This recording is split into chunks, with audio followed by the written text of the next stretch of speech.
Vladimir পুতিনের চীন সফরের একদিন আগেই কৃষ্ণ সাগরে রাশিয়ার চালানো ভয়াবহ ড্রোন হামলায় এবার সরাসরি ক্ষতিগ্রস্ত হয়েছে খোদ চীনেরই মালিকানাধীন একটি কার্গো জাহাজ।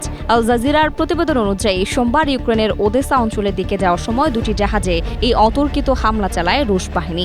এর মধ্যে একটি ছিল মার্শাল দ্বীপপুঞ্জের পতাকাবাহী চীনা মালিকানাধীন কার্গো জাহাজ KSL দেয়াং এবং অপরটি গিনি বিসাওয়ের পতাকাবাহী জাহাজ।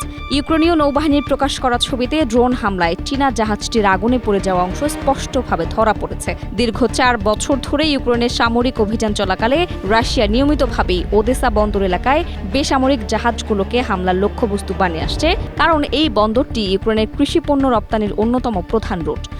স্ট্রবেরি সুপার ডটেড ও ক্লাসিক ভ্যারিয়েন্টে সেন্সেশন জাগুক শিহরণ।